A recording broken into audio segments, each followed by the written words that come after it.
know it's crazy, but it's You're watching Channel Z, the world's leading zombie apocalypse channel.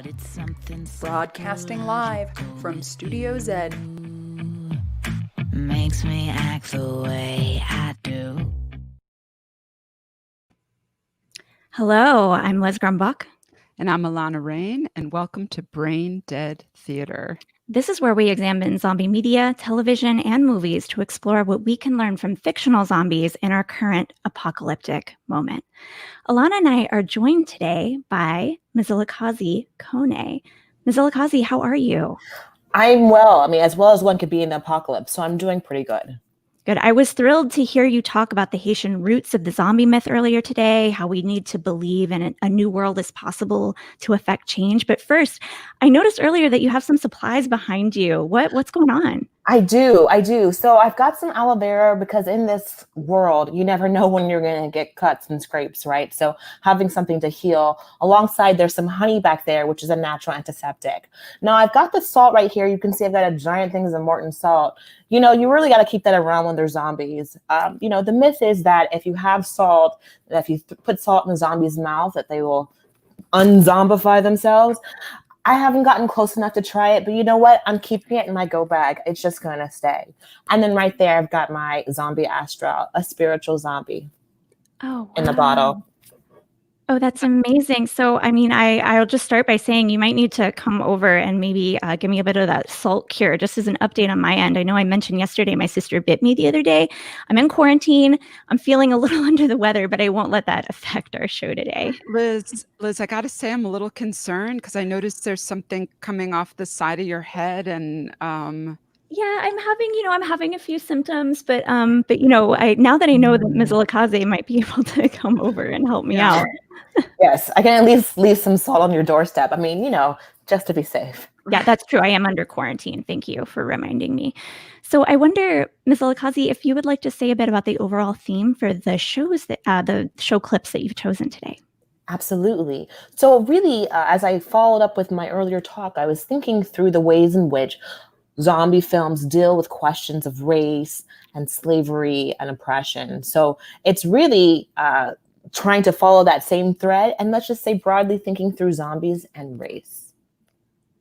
That's awesome. So I think I might have to start by saying we're going to head into watching some clips together and we're going to introduce those clips, but I have to warn you, sometimes the copyright zombies on YouTube strike without any warning, but the Facebook stream seems to be safe for now. We're going to be keeping an eye on it and the Channel Z crew will be keeping an eye on it, but Facebook seems safer, which seems weird to say, but Facebook seems safer tonight. And then, Mzilikazi, I wonder, as you introduce the first clip, if you could also warn us for any spoilers that might happen in the discussion or in the clips tonight. Yes. Well, for this first clip, we're going to watch a clip from the 1932 film White Zombie. It's considered the first U.S. zombie film. Now, we're going to watch the very first scene, so there's really no spoiler alerts in this first clip. Thank you. Running the clip now. Driver, what is it? It's a funeral, themselves. They're afraid of the men who steal dead bodies. So they dig the grave in the middle of the road. Their people pass all of the time.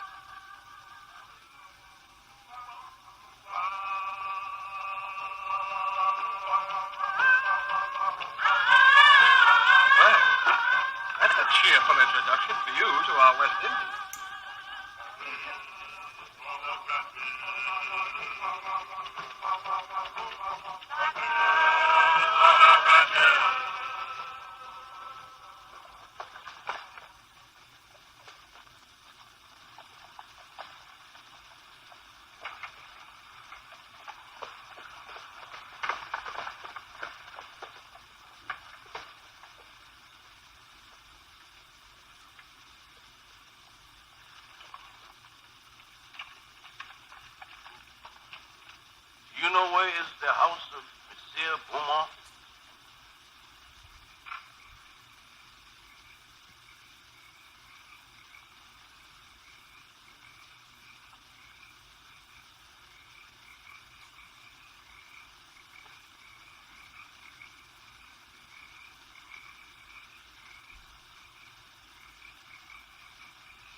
looked like hands clutching me.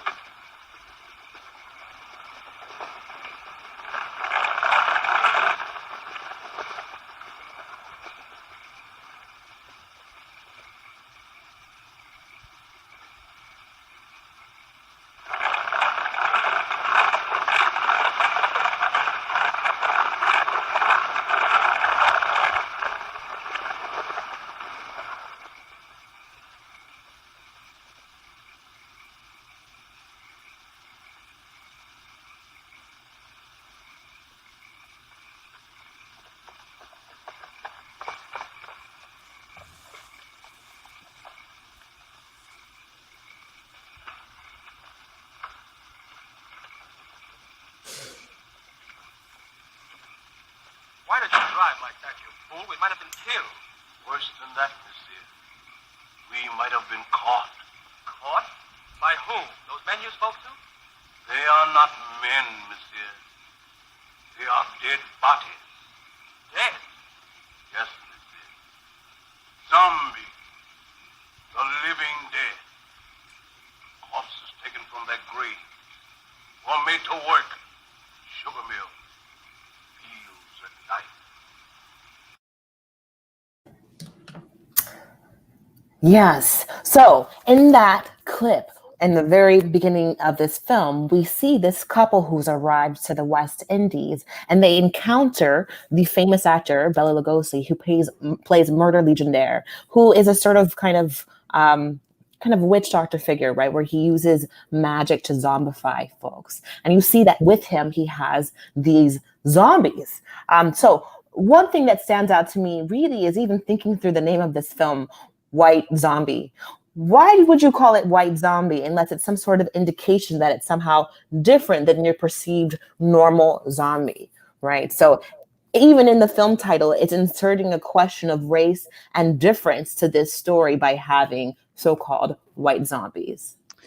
Yeah, and also kind of in line with the difference, class discrepancies are impossible to ignore from cinema of that era. And I'm curious, for you to talk more about like the connection of the original zombie myth to histories of enslaved peoples and forced labor, not just of the time, but of how it might be playing out in today's capital-based economy, where we have, massive corporations claiming their workers are family and that we take care of you, but they're actually doing everything the opposite and treating them just as, cogs in this giant machine.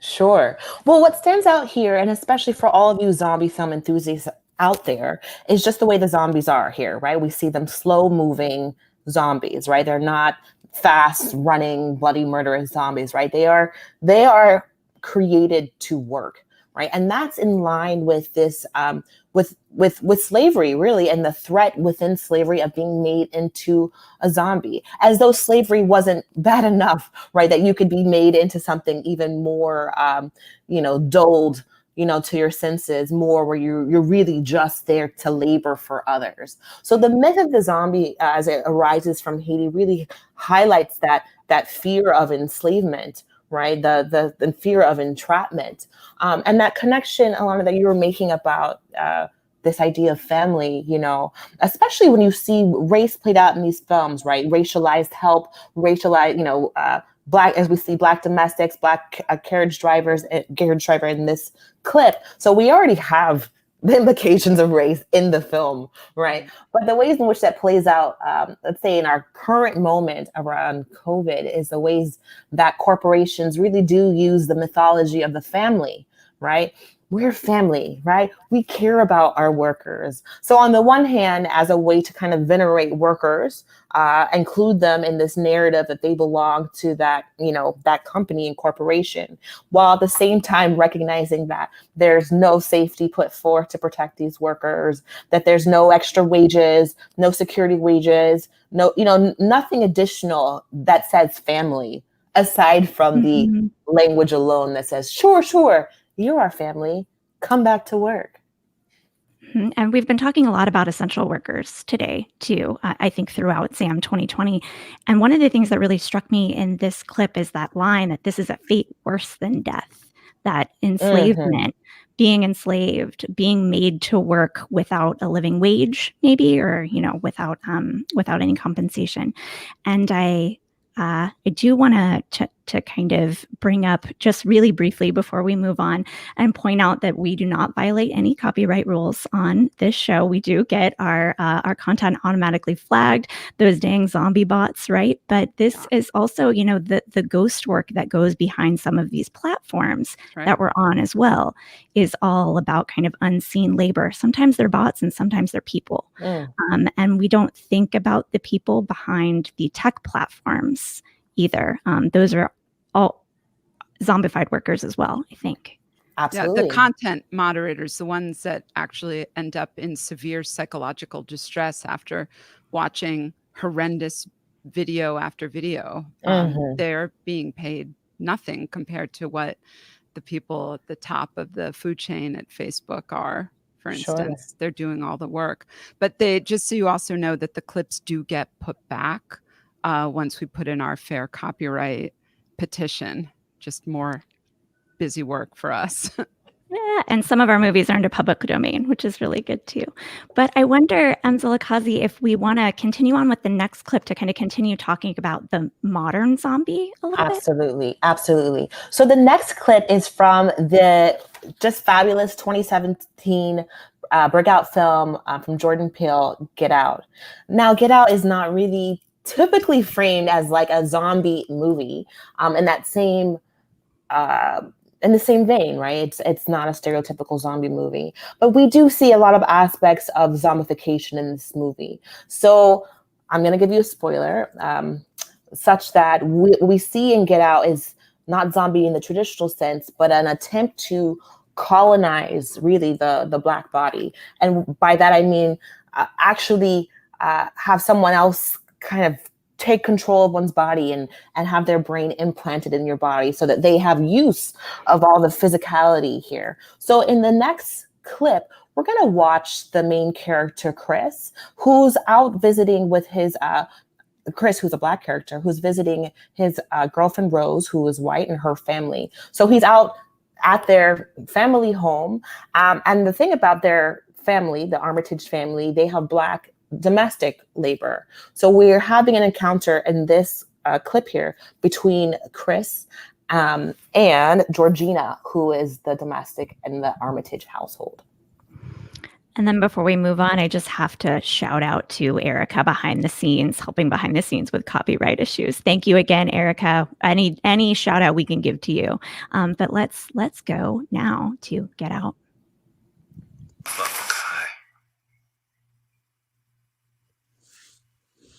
I owe you an apology. How rude of me to have touched your belongings without asking. Oh, no, it's cool. I was just confused.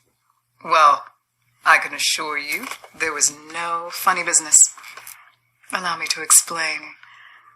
I lifted your cellular phone to wipe down the dresser, and it accidentally came undone. Yeah, Rather than meddle with it further, I left it that way. How foolish of me. It's fine. I wasn't trying to snitch. Snitch. Rat you out. Tattletale. Yeah. Oh, don't you worry about that. I can assure you, I don't answer to anyone. Right. All I know is sometimes, if there's too many white people, I get nervous, you know.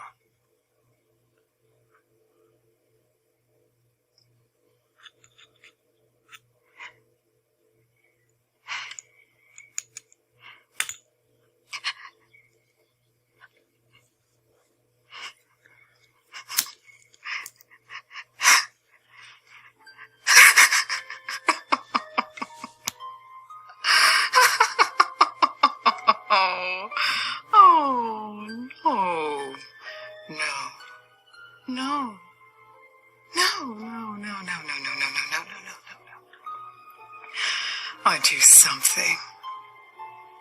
That's not my experience. Not at all. The Armitages are so good to us. They treat us like family.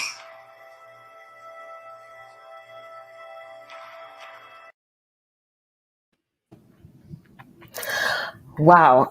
So right here, we're witnessing Georgina, who is one of those who've been colonized. We're watching an internal struggle here play across her face here, right? We see her as her mouth says no, right? We're witnessing tears come out of her eyes. We're witnessing this internal struggle. And what we're witnessing is the person within fighting to express themselves. It reminds me of all these spaces throughout the stories of enslavement where people resisted. And the thing is about resistance is that it's not always a slave revolt, or let alone a successful one, right? That resistance often can take place in these really small moments, right? And in this moment, we see the person within Georgina, right? The person who's been colonized, taken over, express that resistance through the shedding of that tear. Right? Yeah. And it makes me sometimes think how much easier it is in a way to not resist. Just say, okay, I'm going to just go with it. I'm going to accept my colonization. I'm going to accept that there might be some people oppressing me because I just don't want to resist, because that takes effort. And it also makes me think of when certain people are accused of, say, sexual misconduct in the workplace, like a high profile person. And then a woman might come out who's also high profile and say, well, he's always been nice to me. So denying the experience of so many others, impossible not to think that this person is like willfully living in an illusion and blinding themselves to that because it's easier. And we have this comment from Carlo. I didn't understand that expression when I saw the movie for the first time. And I think that I've now watched this clip in this movie multiple times, and just Betty Gabriel in every scene she's in is going through it. And you can see that those kind of layers of her dealing with the kind of really the intentional line she's been giving, like they treat us like family. Wow, does that calls back to histories of slavery, to a lot of things, right, Mzilikazi? Absolutely, right. That sense. I mean, directly histories of slavery, of domestics, of having this kind of split between labor in the fields and labor within the household, and that kind of sense of, yes, well, these folks are treated like family. And as we know throughout these histories, enslaved Black women were wet nurses to white children. I mean, the complete intimacies of participating, well, maybe that's the wrong word to use, the intimacies in these relationships, such that every part of you is being used, right? Your own breast milk is being used for another child, right? And your own cooking, your culinary expertise is going to someone else's family, and so forth, which it highlights these ironies, right, of how you can enslave people and actually use the language of somehow that they are like family.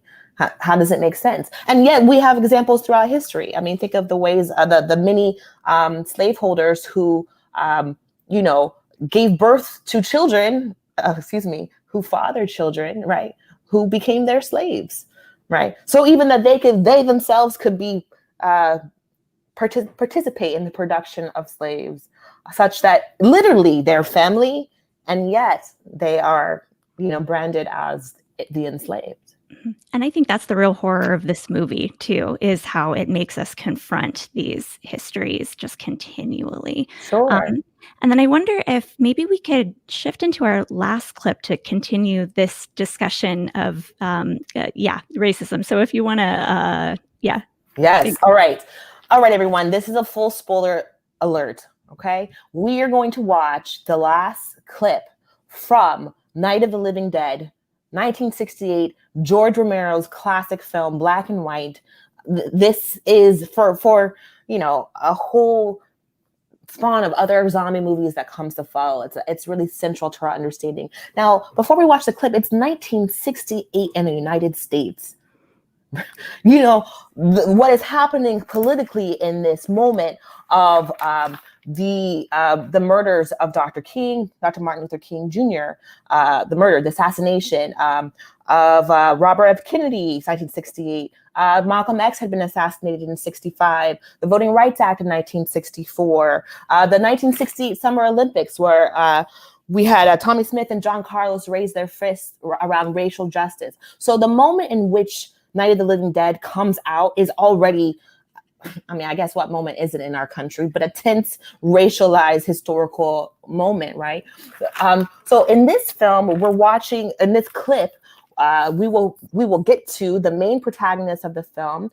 His name in the film is Ben, who's a black man protagonist. So the film itself is the night of the Living Dead. These people find themselves cooped up in a house together, having to survive the evening. Now, this clip is the next morning, right? What happens the next morning when they're attempting and the authorities are arriving to pick up the pieces?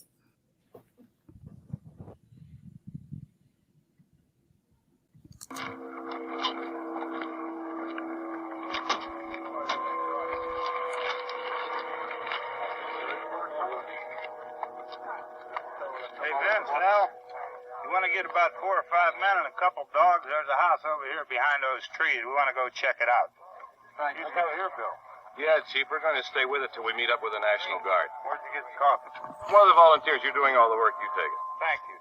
We should be wrapped up here about 3 or 4 more hours. We'll probably get into Willard then. I guess you can go over there and meet the National Guard. Nick, you and the rest of these men want to come with me? Well, Bill, I'm going to check in the office, see what's happening. All right, Steve, tell them we're going to stay with it, and everything appears to be under control.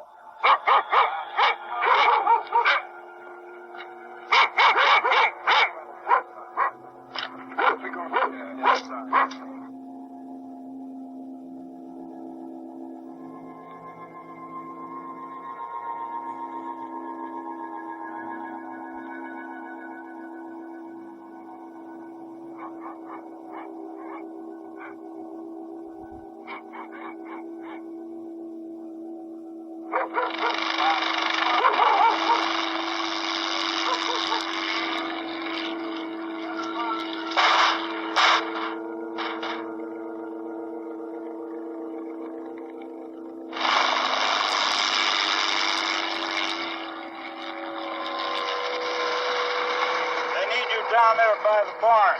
Okay. Some of these guys can follow the wagon down. I only need a few men to check out the house. Somebody had a cook out here, Vince. Yeah, sure looks like it, Cal.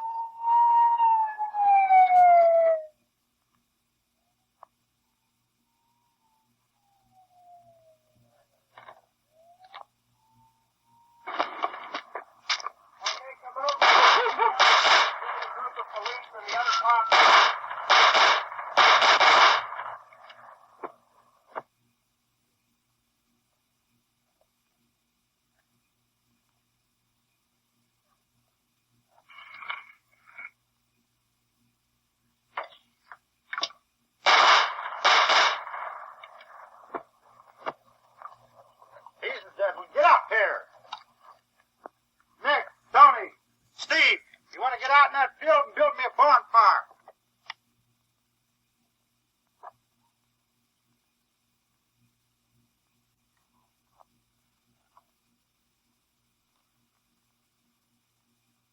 You, drag that out of here and throw it on the fire. Nothing down here. All right, go ahead down and give him a hand. Let's go check out the house. There's something there. I heard a noise.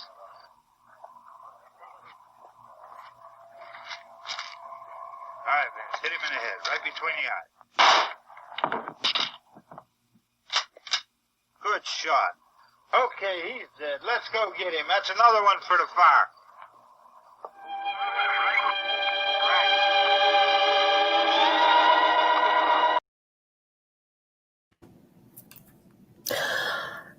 So that clip obviously is a spoiler alert, but wow, it just as it comes back to me now, it still makes me speechless every time I see it.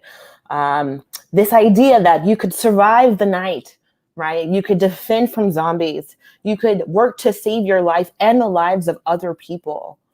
And that as a Black person, as a racialized person in this country, and particularly as a Black person, that you can be perceived as a danger no matter what, right? So yeah, it's an extremely upsetting part of the film. But you know what? That film from 1968 could be from 2020, 1888. You know what part of American history, historical or contemporary, where this storyline doesn't fit? This storyline fits now, right? Do we talk about George Floyd? Do we talk about Breonna Taylor? I mean, this storyline remains relevant, that you could be expected to save your country in the ways in which, in particular, many Black women, particularly around voting, are expected to come out and save the nation. And yet, you know, the risk of your impending death is just around the corner, at least potentially. Exactly. It's impossible for me to not see what's happening right now. And in that clip, and you say George Floyd, and you know, the horror of the fact that he's dead. And this was a person, a human with a full life, family, and the comfort that his small daughter can take now is that he's changed something. But my gosh, what a sacrifice. And seeing it in cinema, seeing it represented over and over again, and then playing out as we speak. I try to stay optimistic generally, but you know, I don't know when this is going to end. I mean, Sure. And go ahead, Ms. Well, it just highlights how much that racism is the true horror story, right? If you're really looking to be scared and frightened, you know, pick up a history book, right? Such that, you know, zombies freak me out, but you know what scares me more? These acts of racial terror. And I saw in the comments a question about Romero's intent. George Romero's intent was not to make this a film about race, right? That really came out in the casting, right, of the main character. So it wasn't purposeful, but as we all know with art, I mean, even if something's not purposeful when it begins, it ends up being wrapped up in the storyline. Just as we saw in White Zombie, it's in the storyline here in Night of the Living Dead. And I think, you know, this comment from Ely, the history of boiling over points about race in America all hinge, right, on white people failing. And we've been talking a lot too today, I think, about the historical moment that we're in, and what it means for race in the historical moment that we're in. So I'm wondering, Mzilikazi, if there's anything that you'd like to wrap with today, anything you'd like us to take away with these clips that you've shown. Sure. What I would say is this, and you all mentioned it earlier, this sense of not wanting to resist because it's hard. But the resistance is the only option. Right? Where we are is where we are. And we either are going to resist to make it a better place for ourselves and future generations, hopefully, right? Or we don't. But we really don't have the option to not resist. We don't have the option to throw our hands up, right? And you take that however you want to take it, from participation, politics, being out in the street, the resistance, right? Speaking up or talking about it at Thanksgiving dinner, right? We all have our part to play. Right. And whether it be big or small, we have to add resistance to this, you know, nightmare. Thank you. That's the time we have for today. And I think that ending on resistance is actually exactly how we should end. Thank you so much for joining us, Mzilikazi Koné. Thank you. Thank you so much.